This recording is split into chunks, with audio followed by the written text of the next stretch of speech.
quand on n'est plus obligé de s'aimer, on peut enfin s'aimer, voilà.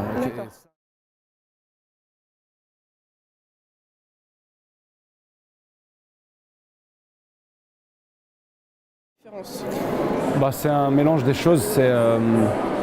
D'abord, effectivement, le scénario était très bien pensé. Et moi, ce qui m'intéressait, c'était comment on peut bouger les places dans les liens familiaux, quoi. Au-delà de la sortie de prison, dans les liens familiaux, comment on bouge les places et comment, quand on n'est plus obligé de s'aimer, on peut enfin s'aimer, voilà. Et ça, j'ai trouvé ça très beau et très bien amené dans le scénario.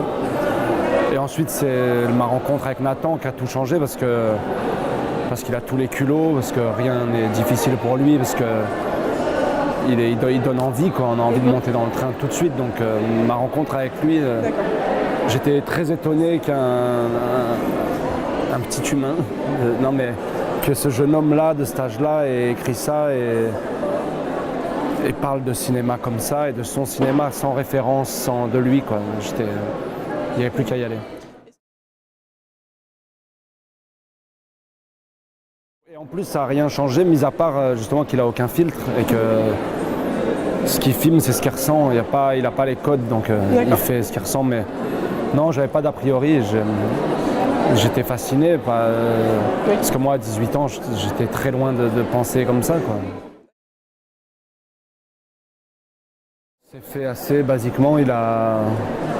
C'est mon agent. En fait, ouais, non, il m'a vu dans des films, je sais plus exactement lesquels, mais dans quelques-uns, il avait bien bossé, il en avait vu pas mal.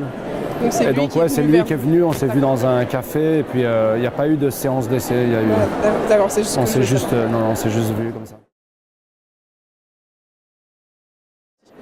C'était dans un café près de chez moi, à Paris. D'abord, il est arrivé, il sortait de l'avion, il vient pas du tout de Paris, donc il sortait de l'avion et il avait son petit sac à dos, son truc, il a pris un coca. Enfin, en fait, j'avais l'impression de voir mon petit cousin, mais sauf qu'il avait écrit ce scénario que j'avais adoré, donc c'était troublant la première rencontre, mais très vite, je sais pas si vous avez assisté au débat, voilà.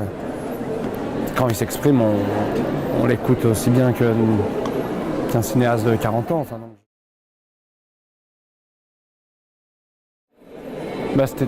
c'était quand même très construit comme film, très tenu, donc il fallait que la tension reste tout le film, donc c'était assez écrit, mais on est parti du principe qu'il fallait que la vie puisse rentrer dans les scènes. Donc on jouait avec les accidents, moi c'est ce que je préfère au cinéma, mais on jouait avec les accidents, voilà. Si une chaise tombait, on coupait pas, on jouait avec une chaise tombée, si une larme venait, on faisait avec, si un fou rire venait, on jouait avec. Et en fait, on s'est dit que c'était comme ça que le film allait être vivant et percutant, qu'il fallait, comme il n'y a que deux personnages, il fallait que ça déborde de vie, et donc il a laissé cette liberté-là en tout cas. Le personnage pas du tout? Non, ouais, pas du tout. Non, ça a été vraiment assez instinctif, mais c'est dur à expliquer comment on fabrique, quoi. C'est un peu comme aller au resto et demander ce qu'il met dans la salade, je sais pas. Oui, c'est quelque chose de très personnel. En fait, c'est que même je sais pas vraiment l'expliquer. Mais moi, c'est ce qui me passionne, c'est de jouer des choses complexes et parce que chaque humain est comme ça et on a tous des colères et tout ça. Là, on me laisse la possibilité de l'exprimer devant une caméra, donc je vais chercher ces choses-là, mais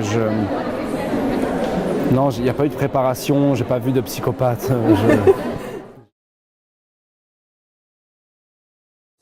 C'est une amitié énorme avec Nathan et Noémie. D'accord. Ça a été tout de suite, quoi. On a pris des raccourcis affectifs tout de suite et au bout de 24 heures, on a été inséparables. Et ça, c'est vraiment ce qui me reste de ce film. Et en plus, moi, j'ai la chance dans le film de jouer avec Alison Paradis qui joue ma collègue maîtresse et qui est ma chérie dans la vie, donc ça c'était super. Ouais.